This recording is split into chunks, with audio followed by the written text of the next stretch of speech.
Time for another review, and today I'm going to be focusing on Sonic and Sega All-Stars Racing with special guest Banjo-Kazooie. Now, I do have the Xbox 360 version, but this game is also available for the PlayStation 3, Nintendo Wii, and the Nintendo DS. Learning how to play Sega's All-Star Racing is just so much fun, and it's very easy to do. Having that controller in your hand and getting through a race is just so accessible. It's definitely a game for people of all ages, and that's a great thing. Your basic mechanics of any kart racing game, you have boosting. There are items, but unfortunately the items in this game aren't as great as other kart racing games. You'll have items such as, bubble, like a protector type of barrier, missiles, bombs, some type of Nerf gun dart, it looks like, that's not very good to use at all. One of the items that I definitely like is the All-Star Power-Up. Now, if you find yourself lagging behind, at the end of the lap, you can use this power up, and depending on the character that you have, you'll do special moves, that just shows off that character's personality. For instance, if Sonic gets the All-Star power up, he's going to get the Chaos Emerald, which makes him go super fast and just bypasses enemies. Now, of course, this isn't an original idea, but I do like the fact that it's personalized to each character. When it comes to characters, there are 20 throughout the entire game, and not all of them are unlocked right off the bat.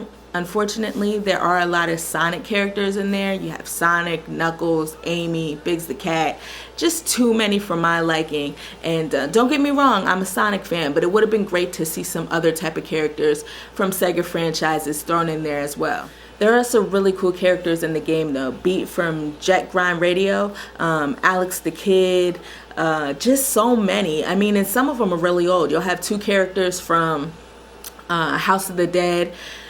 It's just a lot of fun. Definitely fanfare for all you Sega fans out there. This is like a great thing. You're gonna recognize all of these characters.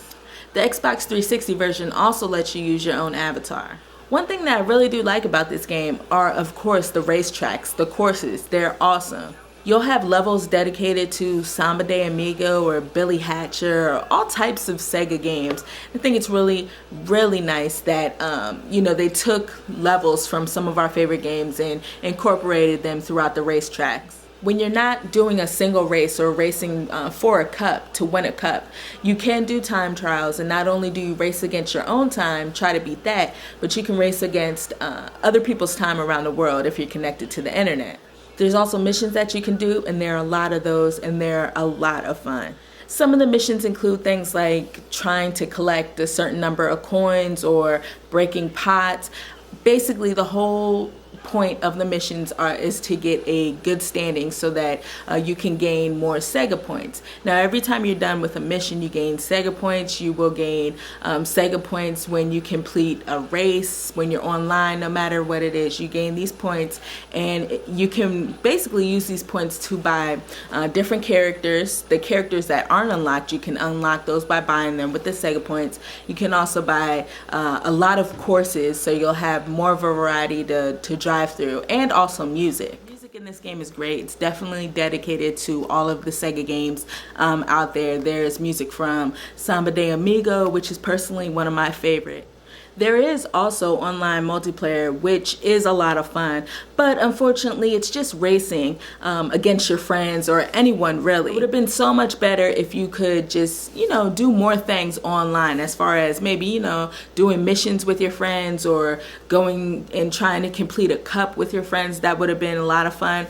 But for what it's worth, you can ride around and do, single races with your friends and have a lot of fun doing it. The graphics are good in this game. I'm actually surprised that the graphics look so good. Of course, you're not going to see a whole bunch of detail, but you will get the sense of nostalgia by seeing tracks dedicated to Jet Grind Radio, stuff like that. It's really a nice looking game, and I'm sure it's going to hold up. So Sonic and Sega All-Stars Racing is a fun game, and it's going to be fun for anyone that picks up the controller to play. Definitely recommend this game to fans of not only kart racing games, but definitely Sega games. If you've been a fan of Sega, Sonic, whatever it may be, you need to pick this game up because you're going to have a blast playing it. This game has a lot of legs. There's a lot of value involved with Sonic and Sega's All-Star Racing. So my final score for the game is going to be an 8.5. Really, guys, trust me, don't let the kitty look fool you. It really is a fun game. I want to thank you guys for watching this video, and I'll check you next time.